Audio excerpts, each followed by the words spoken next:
Yeah.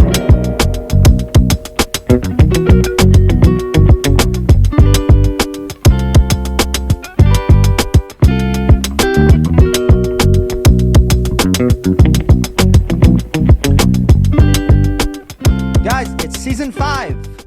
I've made it 5 seasons thanks to you guys. I appreciate you. This is episode 86. We're going strong. This is Pej the Maniac, your host. You know where to find me on all socials. Phumblepodcast, of course. Give me a subscribe to my channel. I've been loving this. I've been loving this podcast. And yes, I've specified my focus of this show over the last several weeks on an important issue, and that's been going on for way too long. But I'm going to dedicate as much time as needed until my home country of Iran is free, because enough is enough. 43 years too long. And the guest that I have today is actually one of my closest friends and childhood friends. We were just talking about from the age of 11. We're both 11. She'll always be 6 months older. I've tried to catch up. I can't. And she always flexes about that, and I'm sick of it. No. My good friend, 14 years in international broadcast journalism, and she's been involved in research and marketing for the past year. She's been doing marketing for much longer, though. She's my sister from a very scary mister, which I love. And we're going to talk about all that. Mehrnoush Karimian, welcome. Hey, thank you so much. Yeah. It feels surreal to be like 20-something years of friendship, and now here I am sitting at your podcast. It's surreal. I know it's been a lifetime, right, for most people. It really has, yeah. I've known your sister since like she went through her rock days in high school. I remember that. Avril Lavigne. Avril Lavigne. Yeah. She's gonna kill us after she hears this podcast. Her Avril Lavigne stage, yes. Yeah. Yeah, the tank top and the tie, all of it. I remember that. Yeah. Tell Sahar I love her and miss her too. And I will. I don't know if she'll share that feeling once she sees this podcast, but I'll let her know. I'm kidding. It's all good. She can fight me about it. It's fine. You know she will. I'm kidding. No, I've been beat up by these girls in as a kid. In fact, I will start this. First of all, yes, you have not seen me post a lot of comedy content. That's by choice. I can do it. It's not a problem to post comedy, but it has to be tasteful given the climate right now. There are people literally dying. You guys heard me talk about this ad nauseum. People are dying in our home country, which both of us were born in. And that's something we're going to talk about today, is the fact that, I mean, I don't even know if being lucky is the right word, but we, by the choice of our parents and both of us not being Muslim, growing up in the Muslim religion, as you all know, it's no secret in Iran, they persecute anything that doesn't fall in line with this dictatorship, which is, by the way, not Muslim either. It's not Islam at all. It's just a dictatorship, just like that. Just like Putin is a dictatorship. It's the same shit, okay? And they're in bed together, by the way, right now. They're helping each other destroy Ukraine, which is another atrocity all in itself. Our parents decided it was best for their children and their future to leave what they knew in Iran and eventually come to America. Okay. And that's how Mehrnoush and I met. And we grew up very active as youths in our religion, the Baha'i faith.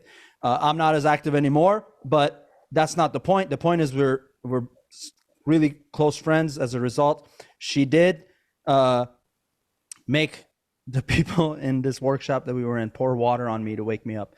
I did not do that. I was actually very against that. I still maintain to this day, and I can name names, but I'm going to be classy and not do that. They wanted to do it. I said, don't, he's going to get grumpy. And what happened? You got grumpy and threatened not to go to the performance. I did threaten it. I did make a very weak clarify, please. I'm still grumpy about it. I think I'm still congested. No, really? No, I'm kidding. It was my fault. I was awake the whole time. But yeah, Yeah. I deserved it. No. Anyway, Mehrnoush, man, what's going on? How you doing? I'm good. Well, I mean, good. It's almost like a knee-jerk reaction to say I'm good, right? But I mean, if we're being completely honest, I don't think anyone in the diaspora is good. It's certainly nobody in Iran is good.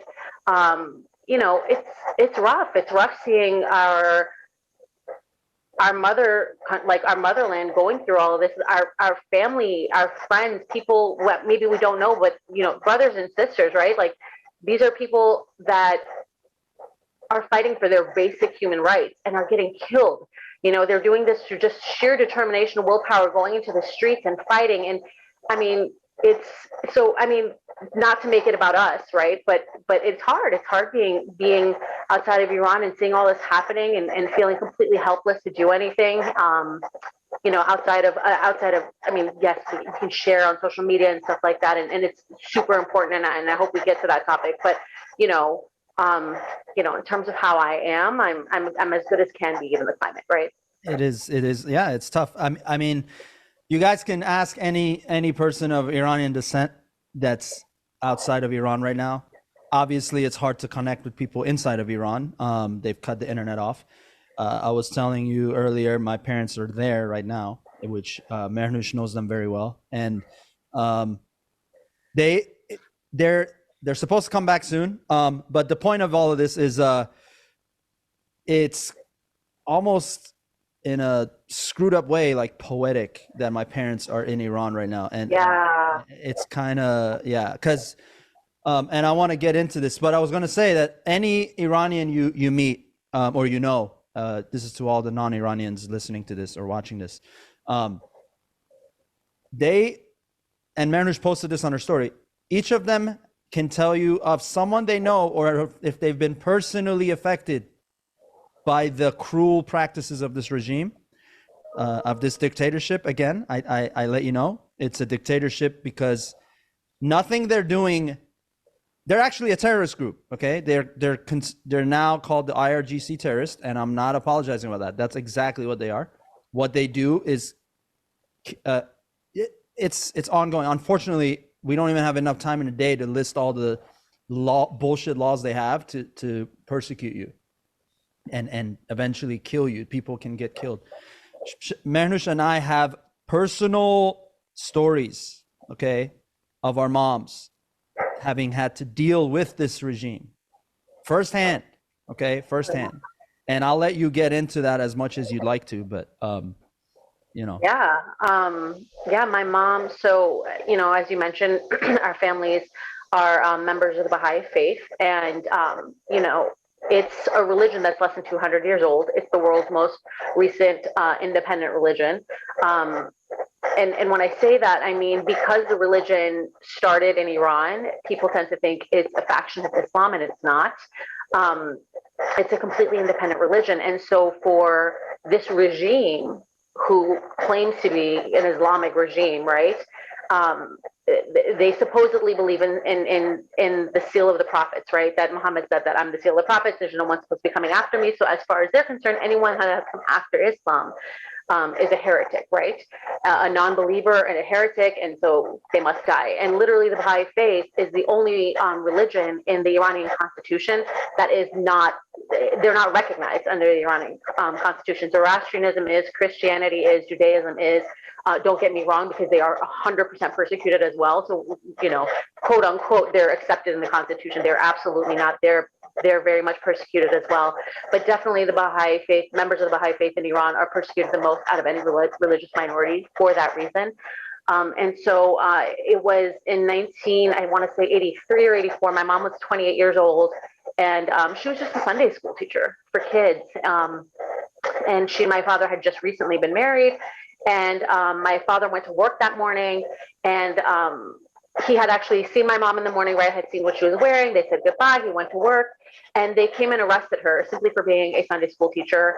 Took her to prison. Thankfully, one of the neighbors saw this happen and was able to kind of let them know. And this was in Tehran at the time. They were actually visiting her brother. And how they even find people? Like, this is how they track people, right? Like, they were visiting her brother's house. It wasn't like she was in her own home either. So it's just crazy.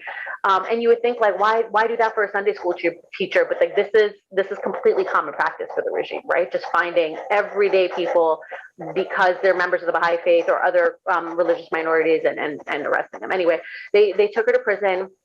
They actually ended up taking her to Evin prison, which has obviously just recently been in the news. It's the most notorious prison in Iran. And when we talk about prison, and I mentioned this in a video that I had posted, we talk about prison, you generally think like criminals, but this is where religious minorities are housed, political prisoners. A lot of the prisoners that have been, a lot of the protesters that have been taken during this time have been taken to Evin. So this is not like a prison generally where they're actual criminals. These are like prisoners of conscience, right? So they took her there, and she was there for 3 months.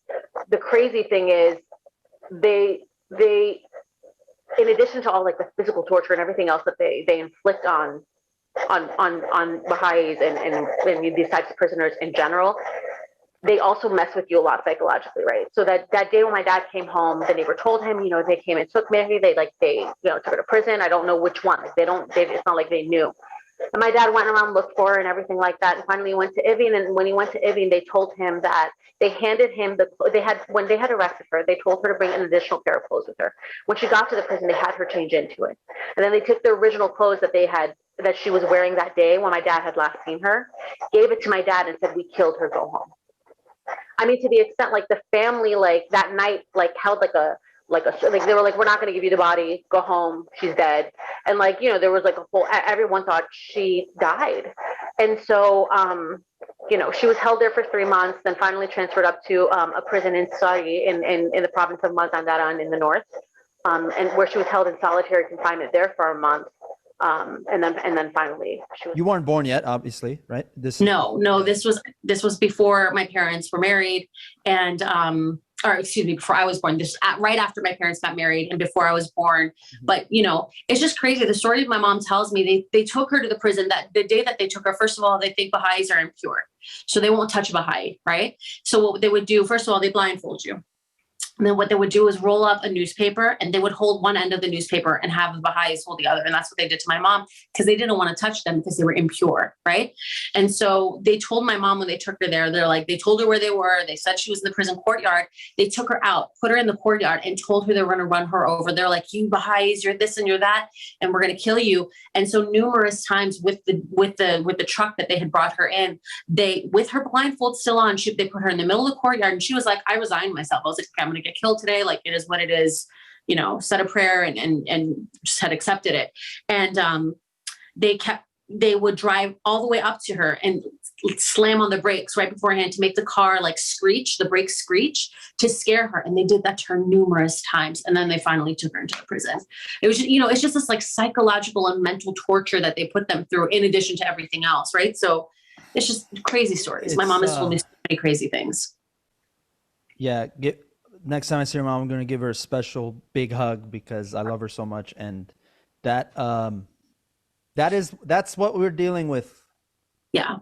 This is the reality. And yes, the country has, gotten sick of it. Right. They're finally like, this is a full blown revolution now, but this news or this story that Mehrnoush just shared, this is from 1983 or 84. It's been going on since 79. And it's 43 years of this. Yeah. 43 years of it. It's just now getting the attention it needs to and even more to get these criminals, and that's what they are, criminals, to be out, to be expelled from that country. I mean, people are sick of it. I mean, you got, what is it now, 31 provinces protesting. I mean, certainly we've had protests in the past. We had the Green Revolution in 2009. We've had a lot of protests that have sprouted up here and there and in a lot of cities, but never anything like this in the last 43 years. I think people are just fed up with it. And it started off with the killing of a 22-year-old girl, Masa Amini, or known by her Kurdish name as Gina, right? But it goes so far beyond that. That was just the straw that broke the camel's back, right? It was something it just triggered everybody more than ever before to just be like, especially women, especially girls. And you're living through an age, and I think it's important to note that despite there being uprisings in the past, I think this one is really special because the younger generation. I mean, this is, Gen Z doing this, or at least starting it.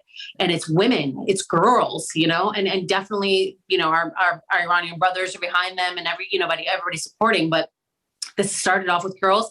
They think you're living in an era of social media. They've seen, the rest of the world, and they want the rest of the world to see them and what they're doing. Everybody's just, they're sick of it.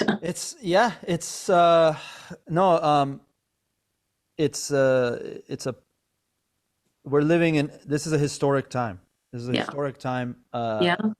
We've had, there's, as far as how, the diaspora is trying to help from the outside, there's only so much we can do. I mean, the real heroes are the people inside the 100%. that are actually, they're actually risking their lives daily protesting, right? Mm-hmm. It's not even, it's a revolution, full blown. And many lives have already been lost. And unfortunately, last I checked, which I'm sure is not the actual number, but 200 have been killed. That's much. Yeah, I'm sure it's much higher than that. That's, the Iranian government never really admits to how many people they've actually killed, right? No. So yeah, exactly. Well, they didn't even tell your family that your mom was alive. Like, I mean, that's how far they'll take it. They went a step further and told them she was dead. Yeah, right. Exactly. Right. Yeah. So that, and by the way, then when the news finally came that she was alive and that she was going to be released, how did that, how did your dad find out all of that? How did that? My dad, it's interesting because he actually has I think a journal from that time, and in it, he had written something along the lines of they killed my love or something like that. So I've asked him that question before. I'm like, well, how did you find out? And he was like, I don't know. He's like, I felt in my heart she wasn't dead. Like I could just feel she was still alive, and so he kept searching. I mean, he went to prison to prison, just trying to from different government buildings to other ones and trying to figure out and pretty much knocking on every door he had to, and ended up figuring out that she was actually alive. I don't know after how many days, but found out that she was alive, thankfully. And just started fighting for her case after that, right? So just kind of to get her out of prison and see if they could maybe transfer her somewhere else, or that's because that's where they lived. They lived in Mohaghagh. They lived in the north. So he didn't believe it. Yeah, no, that's powerful, man. And then and also I feel like the Iranian population knows, right? Like they also know the tricks that this regime plays and messes with people and unfortunately, especially Baha'is and other minorities who have been persecuted constantly, they're kind of, well versed in the tricks of the regime, right? Oh, of course. Yeah. It's sad that, the people living in Iran and the ones that have experienced that life in there as now, the elderly, that are outside of Iran, they know, the fact that we even have to know that to not take the government's word for at value is already it's already scary and sad. For sure. But it's so then and I know this is not just about your personal experience and mine, but it's important. I wanted to get a firsthand person who's experienced this, that I'm lucky enough to call a close friend as well, and that's something I actually wanted to discuss, is the fact that you and I were raised in America, right? We were raised here because of that, because of situations like that. And both of us both of our moms have done time in prison, as she just alluded to, before we were born. Neither of us were born. My older sister was born. Mehrnoush is the older sister. So my dad was raising I've already shared that story on here before, but my dad was raising my sister at 3 years old, 3 to 4 years old. And my mom did a year with my grandmother, and, similar psychological things they do with her. They would put the shrine of the prophet of the Baha'i faith on a chair, and they'd force her to sit on it and also recant the Baha'i faith and tell the guards that she's Muslim and no longer picture of the son, right? Of the right. The picture of the son of the prophet. Sorry, Abdul Baha is his name. But my grandmother, and this still gives me shivers till this day, is she would tell my mom that, and as they were doing that, they were beating my grandmother's feet in front of my mom, and they were saying to my mom to sit on this picture and recant the faith, or else they would keep beating my grandmother. And while getting beat, my grandmother would tell my mom that if you recant the faith, or if you sit on the picture, you're no longer my daughter. So it is just, it is incredible. You know, it's just, they had a lot of willpower and faith. My grandmother did, my mom too. And she didn't. And, you know, can we talk about the strength of Iranian women for a second? Hell yeah, man. Iranian women go so hard, dude. I keep posting it. I keep posting it. These stories, right? And it's funny because you and I were talking earlier, and I was telling you, like, I remembered that story, and I had told you, and you're like, I can't believe you remember that. And it's just, you know, it's hard to forget a story like that, right? And I've never forgotten that story and I heard it when we were kids, and you know, this stuff doesn't happen in a vacuum, and things haven't changed. I mean, when was it? 1984? No, it was later, 1987, I think. There were 10 Iranian women, ages 17 to, I want to say, like 54, that were taken to prison to recant their faith. They refused to do it. And it's like, this is like a super, like every Baha'i knows the story. And specifically the 17-year-old I'm talking about, her name was Mohaghagh. And she was, I think 16 when they arrested her. I think she spent her 17th birthday in prison. I could be wrong about that, but she was 17 when they hung her. They executed her. Yeah. And the way they did it is they had the 9 other women by age, like by oldest to youngest, they hung them one by one to get her to recant her faith, to get all of them to recant. And she didn't. And when she, you know, got to the end, like kissed the noose, put it around her neck, like, and the story of your grandma and get her feet, that was like I don't know if it still is, but a very popular torture method back then, especially for Baha'is for some reason. They would whip your feet, the soles of your feet with a cable, and then make you walk on your bleeding feet over and over again. And they do it again. And they did that to her. I mean, she was 17. And so it really, for those of us who've grown up with these stories, like, unfortunately, none of what's happening today and none of what's happened in the last 43 years is a surprise to us. And beyond not being a surprise, we're like, I don't think any Baha'i or any, like, most Iranians, quite frankly, like, I think we all know someone who's been in prison for something ridiculous like religion, or for being an ethnic minority, the LGBTQ plus community, like anyone who does not subscribe to this quote unquote like theocracy, or does not subscribe to this concept of a supreme leader, is treated like this. It's unfortunately not a surprise at all. And by the way, if you guys think that if you're Muslim you're safe, no. You're not safe. That's not at all. That's not even the point of this. That's what I mean. It's not about Islam. It's about bullying. It's about basically putting their feet literally on people's throats to force them into their ways, I'm gonna cuss. I'm sorry if your kids are nearby, but tell them it wasn't me. No, they can't hear. Don't worry. Okay, good. Yeah. No, it's just they're fucking like pieces of shit that's just been. They're uneducated and they're just wolves. And I hate to say wolves because I've talked to another guest of mine previously. It gives a bad name to wolves. It's like wolves are kinder and they're actually good animals. I always was against using that whatever the word is because I wasn't born here. But it's that analogy. I hate using that analogy because it's but for the masses that understand, that's what it is. It's just a bunch of wolves that have occupied this land, and they've been there, and it's time to go. And I feel cautiously optimistic that we're closing in on something special here. And I don't know. I feel like it's like you and I, just the fact that our parents came here for you and I to just always get in trouble.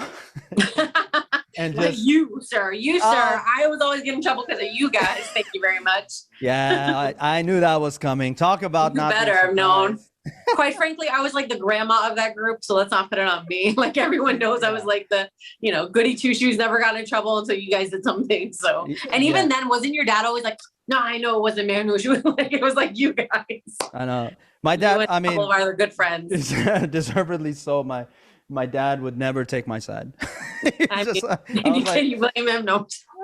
we had Farsi class. Like we would take Farsi class, and the first person to get beat up was me. By who? Okay, but like you were the loudest. You talked the most. Like you would think, like, no, you know your dad. Like, why would you? Like, you know what I mean? Like your dad is the kindest human. He's so kind. You got in trouble. Your dad's amazing. You got in trouble because you were in trouble. Like, let's be real. Like, don't put this on your dad. Who would have helped change my attitude and actually behave if it was your dad who was teaching? Yeah. Mehrnoush's dad, I swear to God, like every time I saw him as a kid, I tremble. Like I wouldn't try to show it, but he had this mustache that was mean. Still has it. Okay. Yeah. No, I love your dad, man. Salbit is cool, but it's just as a kid he had this very authoritative look to him, and I was just like, I'm not messing with that. Yeah. But man, it's I gotta say it, man. We were lucky, and we lived a life of privilege, like being able to have a chance here. Like 100. I mean, listen, beyond just being like a religious minority, right? Like, first of all, like let's speak to what religious minorities can't do in Iran, right? Particularly Baha'is, they can't own property, can't have government jobs, can't have higher education, they can't go to university. Mm-hmm. Then they started their own university, and they started imprisoning the professors left and right, right? Yeah. Can't be buried in the same cemetery with the others, with like Muslims. And then they come and desecrate the Baha'i cemeteries. Like they come in, right? So that's the one side, right? Then on the other side, as like an Iranian woman, things I wouldn't be able to do, dance in the, right? Like sing publicly, like there, and then everything we got to do here, by the way. Stadium. Yeah. Sorry. Everything you and I got to do here, like you were able to do. I mean, listen, my existence, like I would have been in prison like this, like so fast, because you like showing your, like Mahsa Amini was killed. She was following the compulsory hijab. She was following the veiling law. She had a little bit of hair sticking out, and they beat her until she went into a coma and died. Like, this is what we're talking about. And unfortunately, this was not the first time that they've killed like a young woman. They're killing they're killing 16, 17-year-olds. There's a 7-year-old that was just killed in a protest. They beat her. They're shooting people, they're killing people. And this is why, like, I've kind of been beating this drum so much that we have to bring awareness to this. And I know in other movements, like other social movements, not necessarily calling this a social movement, strictly, but definitely in other movements, there's been talk of like, hey, don't just do lip service, like don't just post on social media. Totally valid, by the way. But in this specific movement, right, and in this revolution, it actually is the biggest help for anyone outside of Iran to post. And I've said this to everyone I know. I plead with everybody, please, any story you see, an article, a video, a meme, I mean, I don't care what it is, post about it, because it brings awareness. And I think it also brings awareness to the international community, international legal bodies, and it brings attention to these situations and what's going on in Iran, especially given the fact that the Iranian government has shut down the internet, right? And it's like, I know people have asked me like, well, then how are people getting videos out? Like, because Iranians are brilliant. This is Gen Z. Like I said, they have VPNs, they get around these blocks. Yeah. And they're literally doing these things at the risk of their lives, just to get these videos out to us so that we can share it and show the world their bravery. So like, I beg everybody who's listening to this podcast, like all of your subscribers, everybody, please, like anything you see, don't think it doesn't matter. It matters so much. I mean, it's finally, we're starting to garner some like serious, media attention, where for the first like 3.5 weeks of this, there really wasn't much. What there was a lot of it was like inaccurate reporting, right? And I'll take it even a step further, and I'll have these links in the description of this episode, but there are 2 petitions that we're urging people to sign. It takes very little time, maybe 15 seconds at most. There's an Amnesty International one to push the UN to get involved, like actually get involved. Okay. Yes. They're posting on their Instagram right now they stand with the people of Iran. But we need more. We need this government expelled, and they need to pay for the 43 plus years of essentially massacre and genocide that they've been committing against innocent Iranian people. The other one is change.org. And this one is really close right now to 500,000 signatures, which is the threshold we needed to reach. I think last I checked last night, it was at like 491,000. So we're really close. This one will also lead to the eventual expulsion of this government, this regime, this murderous, whatever you want to call it, this criminal enterprise. So I'll put both of those links in the description. I've been vocal about human rights from when Black lives were in danger in this country to the Ukrainian massacre that's taking place right now. Armenia, like the genocide that took place in Armenia, Afghanistan. There, and I've said this before. It's sad that this list is so long, but in 2022 we're talking about this shit. Like this is. Like, and I urge, man, any movement that's out there that is for human rights, it has no borders. Let's not think about borders, right? Yeah. Human rights is human rights. Yeah, sorry, go ahead. No, I just want to finish with this. Yes, Mehrnoush and I were born and raised in the Baha'i faith, but and this is me speaking. I'm not speaking for you, but it's not about religion for me, okay? Yeah. It's never been about religion. It's about being humans, man. Yeah. Whether you're a devout follower of your faith or religion, whatever you are, I have no beef with that. I'm not here to try to change you. If you are loving it for your own mental health and for your own peace, more power to you. Yeah. But we were all born as human beings before that. No one can sit here and argue that. Okay. It's not about to be, I'm not trying to argue it. It's the bottom line is it's a fact. We were all born before we chose whatever path we chose. And that is the point. And all these, a lot of corrupt agencies and governments will try to confuse us with that. And that is what I'm trying to clarify. It's actually very simple. Yeah. Whatever opinion you have, it was formed, man. It was formed after some experiences you've been through. Mehrnoush has her opinions. I have my opinions. And by the way, we don't agree on everything, but the bottom line is it's okay because we are humans. We're allowed to have our own experiences as long as we remember that you're talking to human beings and borders are fake. I'm going to be controversial. Borders are fake. All of that is made up. Fear is the biggest thing that stops us from progressing. It's a figment that creeps in. It's taught again. I always think of this example, and I'll say it now, and then I'll let you talk. I've talked for so long, but I always watch whenever I think about fear. I go and I watch this video of this baby, an Indian baby in the middle of India. I can't remember what part. There's a literal cobra in her face and she's just slapping it. She's just pushing it around. But guess what happens? That cobra doesn't attack. Why? Because she doesn't even understand fear. And the cobras, what do snakes sense? Fear. That's when they attack. It's like a perfect example of how not understanding fear is like such a strength, right? But we're taught all this stuff, right? And I understand it. It everything screams at us from our parents, especially like coming here. Like they came here because they were trying to get away to protect us. They were afraid that this would happen to us. What happened to Mahsa Amini? What's happened to countless others?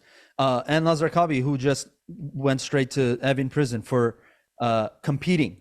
I'm not even going to say that. Actually, if I'm not mistaken, she's not in Evin. She's not.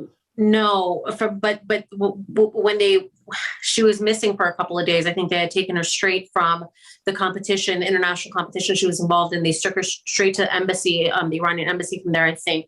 And then, but when they brought it, like there was a point in time where everybody was like, "Oh, she's missing." They had held her there, and there's footage of her coming back into the Iranian airport. And when she was there, she essentially, I mean, everybody could tell that, and then this is something, and I'm saying this not just like based off of necessarily speculation, like this is another regime tactic that's used. And this is not like a, like, oh, we think this is what happened. Like this is a tactic that has been used since the inception of this regime. They forced confessions, right? So they had her come and say that the reason she didn't wear her hijab in the competition, it was an accident. She was in a rush to get to the arena and she could just completely forgot and she didn't put it on. And then they forced her to go and take a picture with like the head of like the international sports committee, like the Iranian head of the international sports committee. Like there's fear in her eyes when she's speaking. There's fear in her eyes when she's taking these pictures. And she's one of so many, right? Like we've had I'm sorry, I'm like stuttering here because I get so impassioned by this. The people that they have killed during this time, like the teenagers, they have then gone after the families. First of all, let's talk about the fact that they haven't let some of these families bury their children. They've buried them somewhere without anyone present. Then they've told the families, right? They didn't let the families participate in a burial, in a funeral, nothing.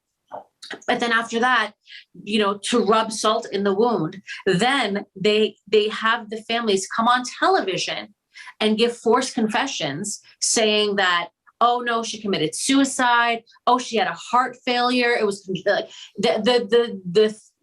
I mean, you read about it on the internet, read about it in the news and social media. And I really hope that the international news stations pick these stories up a little bit more instead of focusing kind of like on policy and like really look at the human rights aspect of this, because it's bad enough that this is happening, but then to add insult to injury, it's forced confessions. And how do we know this? Because then the parents are coming out and saying, like, oh, my daughter she did not commit suicide. They forced my sister, her aunt, to say this because they threatened you. They threatened they're going to kill you. They're going to kill your family. They're going to kill, they're going to take your home.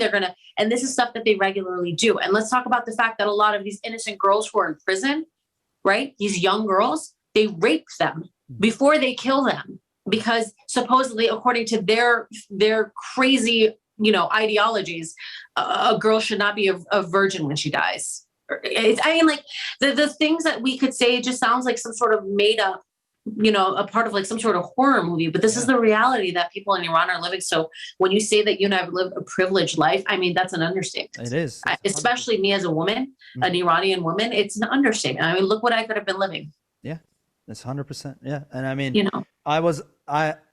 Mehrnoush and I growing up, we got, when we say privilege is the understatement, it's like, it is because we literally had the freedom to do everything that the poor people of Iran cannot do.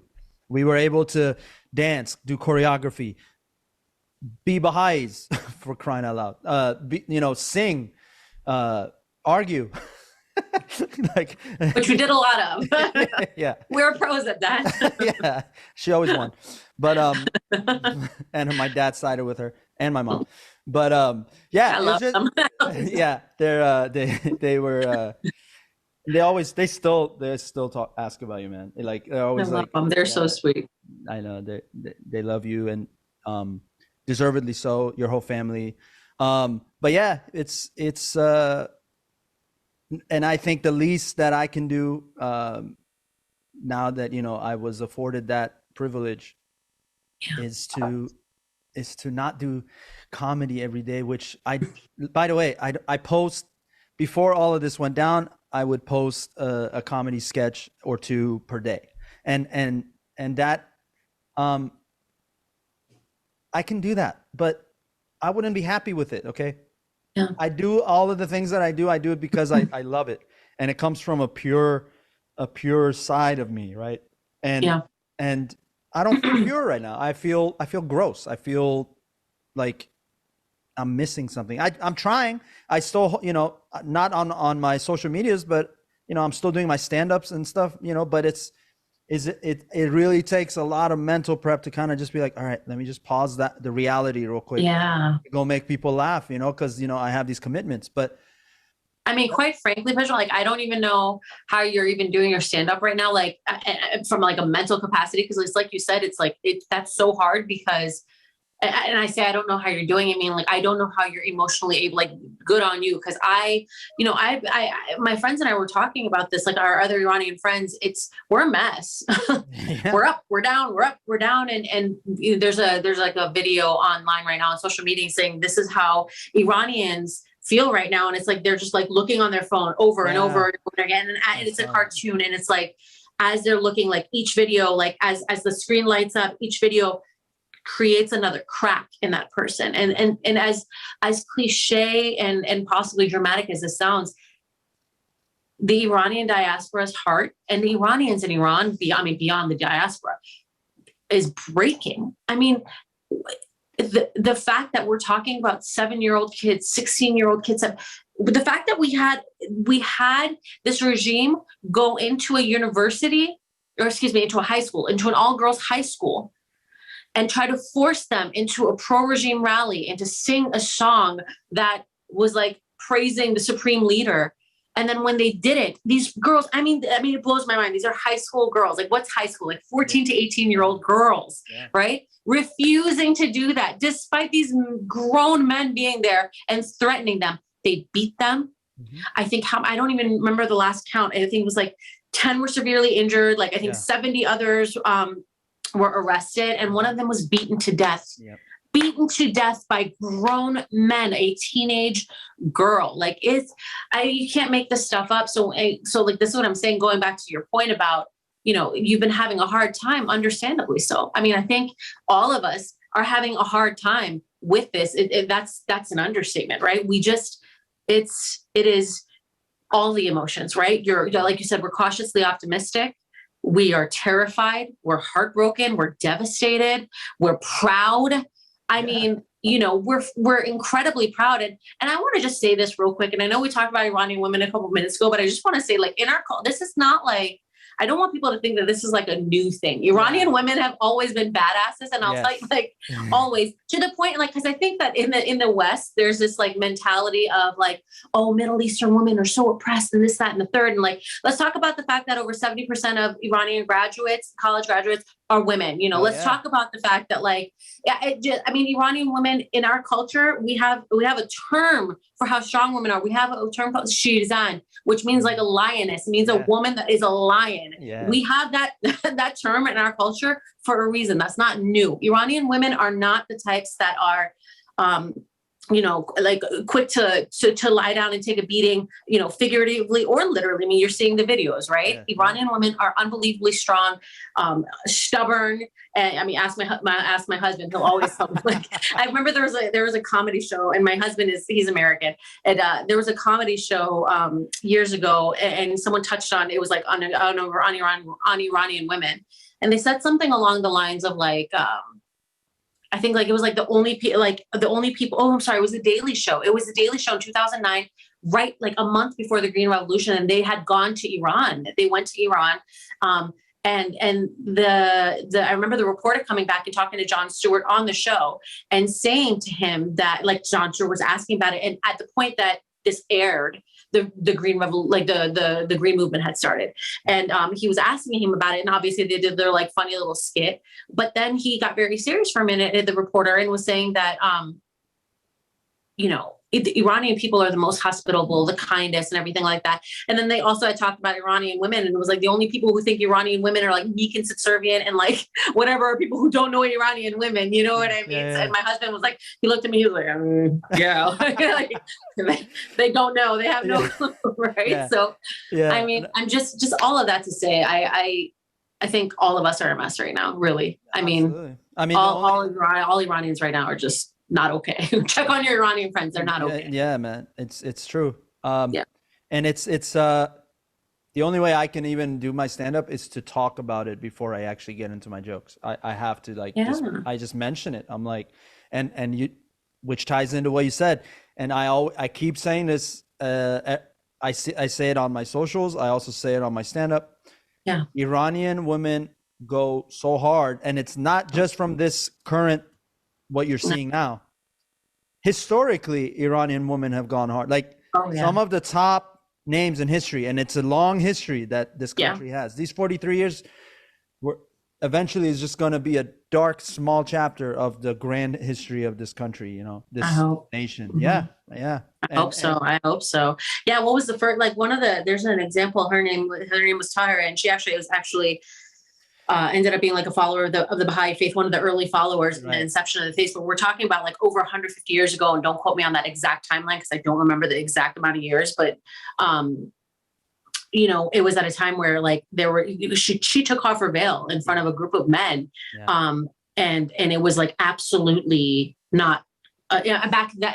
It's interesting because back then there was like compulsory hijab, and then we went through a period where there wasn't. Yeah. And like that, and sorry, real quick side note, little tangent here, but like another thing about the Middle East, like I think again, the West thinks of the Middle East in a different way, but like look at the pictures of Iran, look at the videos of Iran, like, you know, in the 50s, the 60s, the 70s, we're talking like it was bell bottoms and luscious hair and like mini skirts and, you know, what they call discotheque and like, you know what I mean? Like all of these, like, right. Like it was a very modern country. It was a very modernized country. And obviously there were people had their issues with the monarchy at the time. And there's a reason that revolution happened, but like, that's neither here nor there right now. Right. But the Pahlavi dynasty is what you're right. Yeah. But like back, yes. And, but back, you know, back then, Tahira, she took off her veil in front of you. I mean, she was eventually killed. Right. But so like you said, to your point, Iranian women have always been badasses. They've always been strong. I'm not just saying that because I'm an Iranian woman, but no, but in all seriousness, like you said, like historically, I mean, it's a proven fact. And so it just, it's very poetic that this movement and hopefully this revolution was women driven, was girl driven, not even just women driven. Like we're not talking grown women necessarily. We're talking young girls but now, you know, there's that huge support. Like, look at all these videos of these grandmothers jumping in front of these like security forces, beating people with batons, and they're telling them to stop. And we're talking like 80-year-old women. Yeah. It's unbelievable. It really is. And I think there's no, I've been saying this, and I just hope, and I know many agree or would love to see this talk about poetic justice. I want a cabinet of women to replace this government. Like that would be, dude, I would freaking go home. Like I would go to Iran right now if that happened. I swear.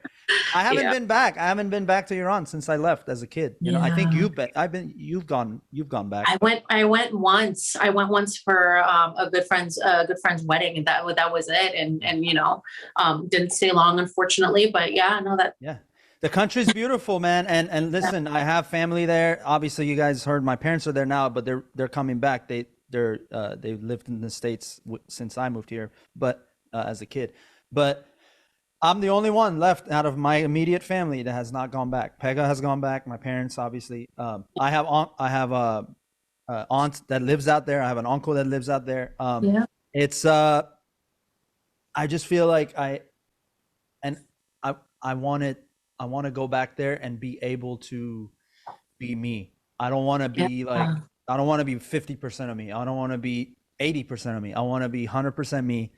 And I swear to God, man, I just feel like it would be a perfect ending to this horrible movie that I know a bunch of women, powerful women take over. It's like Lion King, but the lioness queen. I would love it. I would love it. I would love it. I mean, wasn't it in the Lion King? Didn't the lionesses jump all on the star? Yeah, they did. It was. That is literally what's happening right now. Yeah, yes. literally. Yes, exactly.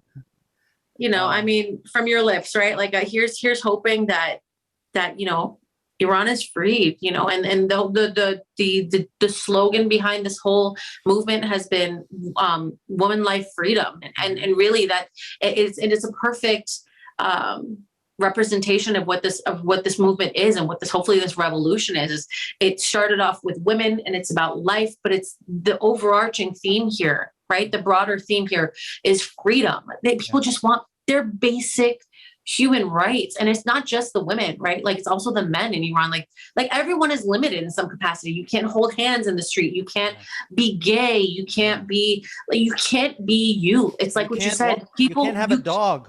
That's you can't. You cannot be you. It's like you said, it's you have to be 50% of you. You have to be a piece of you, a percentage of yourself. And, you know, Yeah, I really hope with all of my heart that this happens. I mean, that there is a fundamental change of like, that this revolution fully happens. Yeah, and no more Islamic regime. And that's bigger than Iran, by the way. It's not just Iran, because they've occupied many lands unlawfully, and they're doing they're doing similar things in Pakistan, right? Afghanistan. The list keeps going. I think, yes, the women of Iran started this revolution, and it started physically in that country. But I'm a firm believer that social media has the power to change the world for the better, and we're seeing it. We're seeing it happen, and I think we got to keep going. And anyone who says, what's one post going to do? It does a lot. Yeah, it does a lot. I go to my comedian friends who are non-Iranian. Some of them, to my pleasant surprise, share my stories on their pages without me asking, and I go take them to Persian food, It's like, but let me give you a perfect example of how important social media is to all of this, right? A few days ago when Evin prison was burning down, and for people who don't know about it, just quick context here, but, the news came out of Iran that Evin was burning. It was on fire. And we're not talking like a small thing. It was it was engulfed in flames and just plumes of smoke everywhere. And people had heard explosions, and they were hearing gunfire coming from inside the prison. And so no one knew what was going on, and everybody was worried about all of these innocent people being held in this prison. And Western media was covering it to an extent, but one major outlet, the Chiron underneath, had said, something about how Evin prison was on fire. It has sources say it has been contained. Now, who are those sources? It was Iranian state television, right? Yeah. And so, again, you have to remember that the internet is shut down over there, right? So, what is coming out? A lot of what is coming out and what is being picked up by, Western media outlets is what the Iranian government is feeding to the world versus what's actually happening. And so, thankfully, again, a lot of these Iranians were able to break through that internet block and get these videos out and show no, it is not being contained at all. People are not okay. There's screaming coming from the inside. We're hearing bullets or gunfire, and was able to kind of then the outlet kind of changed up the narrative a little bit, understanding that the thousands upon millions of people were messaging and tagging, hashtagging and tagging them in their posts and in their stories. So social media matters. I mean, and it's been proven time and again during these last 5.5 weeks essentially. But like you said, social media matters. Post on your social media. Do these podcasts. I mean, if you talk to the dude in the grocery store, if he asks you your, whatever, I don't care who it is, how it is, get the word out. Yeah. And one other thing for people who are not Iranian, there are a ton of protests going on. Mm-hmm. There's going to be one in DC this weekend. Actually, it's supposed to be huge. There's supposed to be people coming from all over the States and Canada. Find protests in your local area. Go to these protests. It's not anything. These aren't. One thing, this is not political. None of this is political. This is human rights. I mean, we're talking basic human rights and freedom and liberty. That is all we're talking about. This is not it's not like, when you're going to a protest to support a member of a political party or a rally to support, it's none of that. This is supporting the Iranian people who are being killed for just fighting for their basic right to live freely without concern that if a piece of hair is showing out of their forced veil, that they're going to be murdered, So please, social media, huge, like you said, get on these podcasts, talk to your friends, go to the protests, show up. Numbers matter. And unfortunately, that's the world we live in, right? Numbers matters. Your likes matter. Your shares matter. So. But honestly, because it's an extension of us human beings, and social media, it's made the world a lot smaller, and it's allowed people to communicate with a country that can't communicate technically right now because of the internet. And so I promise you guys, social media is gonna be the amplifying the voice of these people that are fighting, literally fighting bullets. Okay, they're fighting with brains. That's all they have. It's they're just using their intellect. How do they? I've never been a person that condones violence, and I'm to my wit's end with this. And I sometimes I'm like, when I see these people, like they have 2 nylon bags, and this is in Iran. I see posts that they've made 2 nylon bags filled with alcohol, tie a little string to it, and they're throwing it at these mercenaries, right? And what ends up happening is these bags break and the gasoline gets on them. So then if they can't shoot their weapons, because if they shoot their weapons, they will literally get engulfed. And I'm like, yo, this is some genius like chess match. Brilliant. It's so brilliant. Brilliant. And I'm like, like, it just speaks to like the people, right? Like, and the ingenuity and like the I don't want to say creativity, but like, I mean, really like, but that's another thing, Pej, right? Like, it's like, look at everything that Iranians are creating and have created and have done. I mean, we had what was it? A Nobel Prize winner for mathematics, a woman, an Iranian woman. And that's despite all the restrictions and the limitations. And I mean, the struggles that Iranian people have gone through for the last 43 years, look at them and look at how they're still, striving. They've got like Harvard, Yale, like they have MIT has actually brought people over from Iran because of like this, right? So it totally makes sense that they would do some stuff like that. Like that's actually the first I've heard of that one, and that's completely makes sense to me. I'm not shocked. I saw. Now I saw this as a written post that I read, so I didn't see footage of it. But the point is, we have the power. The people have the power. We have the power. The people in Iran are showing that they have the power. And us, both the diaspora and non-Iranians, like, we have the power to amplify these people's voices that are fighting. They're literally losing their daughters and losing their sons, losing people in battle. There's the journalist right now. He has 2 broken legs in prison, and they're not letting him see medical attention. These people in Iran are posting their injuries online to get medical advice from the West. Well, and let's say why. Because right now the hospitals are taken over by the regime, even like the private ones, so that when people go there to get patched up from like the wounds that they're getting from participating in these protests from these security forces attacking them, they're going to these hospitals and then they're being scooped up. Another thing that they're doing to get people, right? They're shooting them with paint guns as well, like little, so that it marks them. And then, so like, or they'll shoot at the house that they think that they're coming out of. Then they will knock on people's houses and see who has paint on them to then take them.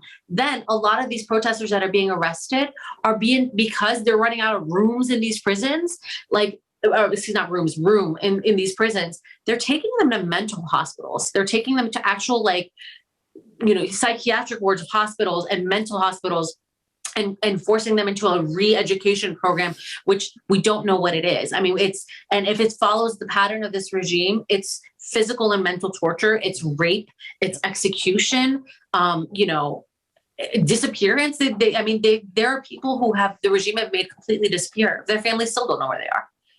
Or if they're alive or dead, so. Yeah. I just want to say with this, and I know we've gone too long, and I know you have duties outside of this. You're a mom, and I can't wait to meet them in person.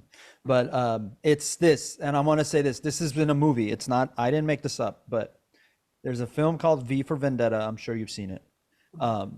And there's a scene in there that movie is about basically outsmarting the government, right? And it's like, it's an anonymous, the social media empire that's actually told the government of Iran that they're with the people, and they've hacked into Evin prison, and they've been able to expose them for what they really are, which are criminals and murderers. Anyway, their logo, Iranian state television, yeah. Their logo is the mask that is used in that film, V for Vendetta. Yeah. And I'm paraphrasing this quote. It says, people will get to the point where they realize that the people should not fear their government, but that the government should fear the people. Yeah. And that is literally what's dawning it's been there for 43 years, but it's finally gone to the point where the people of Iran are like, what's the worst that can happen? I get killed. Like, that's literally that's such, I feel like we kind of glossed over this. We didn't mention, and I think sometimes when Iranians have these conversations, we forget that other people don't know these things. Like in Iran, people don't have guns. People don't have access to guns. So the government has the guns. Gasoline thing I was talking about, because they right. don't have Yes, weapons. exactly. Precisely. And why are they doing that? Because they don't have access to weapons. So when we're talking about these people being brave and going out into these streets, it's already, even if they had guns, it would have been scary. But like, they're walking out into these streets, facing guns, facing like batons, they're facing all of these things weaponless. Mm-hmm. They're going out there with their sheer will and determination, maybe some fists and some rocks and apparently alcohol. So like, they are not, you know what I mean? When we talk about these people being brave, like it's a complete understatement. Like I can't even fathom the thought process that goes into like, you know what, 100% I could get beaten right now, shot at, hit with a baton, taken to prison, like all of these things, and still go. I mean, like, that is the definition of bravery. It's crazy to me. It is. And one last point, because this topic is endless. We can talk about this till we're blue in the face, but I saw the former prince of Iran. He actually lives on your side of the country, but on the East Coast, yes. Reza Pahlavi. Mm-hmm. He said that all the sanctions that have been put on this government members, either internationally, there's been a lot. Yeah. Take the money that they have frozen right now in those countries, the IRGC members and their extended families who are living basically in these free countries. He said, take all of that asset and give it to the strikers in Iran that are striking from the oil companies, the steel workers, the sugar factory workers that are all joining the people. Yeah. Because that is going to give them enough literal fuel to continue to do this. There are a lot of these humongous, powerful companies that are on strike right now. This is literally breaking the legs of this regime, because when you these are the major oil refineries, the sugar refineries that these people that are going on strike. I mean, this is, not to jinx it, but this is essentially how the revolution in 79 happened. It's when the oil strikers came out and were like, we're not doing this anymore, because that's a huge loss of income for the regime, right? Yeah. And they rely on that income, not just for the corruption inside the country, but they also use that income to then fuel murder and genocide in Syria, for the drones that they're giving to Russia to fly over the Ukraine. Let's call a spade a spade. Iran's the world's largest state sponsor of terror. Yeah. So when people ask, also, I think there's sometimes a mentality among some people who I think sometimes, unfortunately, as human beings, we need things to be personal to us to matter. So if like non-Iranians have Iranian friends, it might matter to them a little bit more. But I think there has been a narrative. I have seen things on social media where people are like, well, why should I care what's happening in Iran? It's like, because this doesn't happen in a vacuum. I mean, you think that it does, but like the Iranian regime has killed United States military personnel in the Middle East, in Iraq. Like they've, you know what I mean? And that's a proven fact, right? They've killed numerous Syrians, Iraqis, Afghans. I mean, the list just goes on and on and on. So, and when we talk about, like, we're not talking about soldiers, they're killing civilians, right? Mm-hmm. So, I mean, none of this happens in a vacuum. This is not isolated. And we have to think of it, like you said, like we're all humans. And how would we feel if literally that was us in the country in this moment, and you had to choose between living under a quote unquote theocracy, but in reality it's a dictatorship, right? Living under a dictatorship, or making the choice to go out into the streets and protest, but knowing that you or your loved ones could be killed. I mean, it's a horrendous, you're stuck between a rock and a hard place. What do you do? Yeah. again, this is a topic that's going to be on all of, obviously, Iranian people's minds, but it all boils down to purifying the mind. And when you are Iranian or non-Iranian, because there's a lot of people within the Iranian community who are also hesitant to really, like, that are outside of Iran, that to really actually participate. I'm not here to point fingers at anybody. This is not even the point. The point is I'm approaching this with love and just a reminder that the people actually have the power, man. We all have the strength to change the world for the better. And I said the world. Iran is a big issue right now, but it's happening in Ukraine. Ukraine has been, from Putin's, the same thing, basically. Them and the government in Iran are in bed together. And bottom line is, whenever you're hit with a choice of whether you should do this or not, or reshare something that is otherwise cruel, and when you ask yourself, why should I care? Because when you were a kid, you didn't care what your neighbors looked like. You didn't care where they were from. You didn't care what political side they were on. You didn't care about any of that because you just wanted to hug them. So we all had that, man. We all had that at one point. And like we've been alluding to, we're all still that human. That's the most human you can be, is as a kid. It's everything else was taught, right? And everything else is through life experience. But if we all just think of it that way, I feel like that combined with these tools, that is the social media and just conversations with people around you, we can literally take this world and make it a better place. And like Michael Jackson said, which, by the way, Michael passed away in 2009, right during the Green Movement. And I'm a huge Michael fan, and his whole thing, that kind of had a big hand in the media coverage necessary during that coverage. Oh yeah. It was because it was getting a lot of coverage at that time. And then he died, and obviously, like, the world was impacted by his death, and then that made it super easy for the regime to be like, perfect. Like, they'd already been blocking the internet, and then perfect. Nobody's paying attention now because obviously this, I dreamt about his death, by the way, the night before he died, which was crazy. Yeah, it's crazy. That's a whole other problem. Do you want to plug any of your socials? Speaking of which, so if the people want to ask you about this, and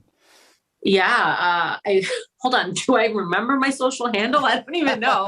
I think it's at Mehrnoush Karimian, but but feel free to put it under your description, and I will. No, 100%. It is, and I will put it on the screen so people will see it. But I got it. Yeah, it's Mehrnoush Karimian Ainsworth. As if your name wasn't long enough. You had. I know. I went and hyphenated. Although I don't think the handle is Mehrnoush Karimian Ainsworth. Like, I think, like, if you search my name, that's what pops up. Right. The handle's like Mehrnoush Karimian. I don't think I changed it there too. But yes, I know. I'm reminded of that every single time I have to make a call to some sort of customer service person. They're like, "What's your name?" I'm like, "Do you have 5 minutes? Here we go." Sorry. Longest name in the world. Well, we know a friend whose name is longer. Do it? No, I actually think at this point mine is longer than his. Is it? I almost feel like it is. And honestly, that wasn't even his fault. That's like, but I chose this. I did that. I'm a glutton for punishment. Apparently. No, it's definitely his fault. No, I'm just, and if he's listening to this, he knows who he is. He knows exactly who he is. Yeah. All right. Well, Mehrnoush, I love you. Thank you for coming on.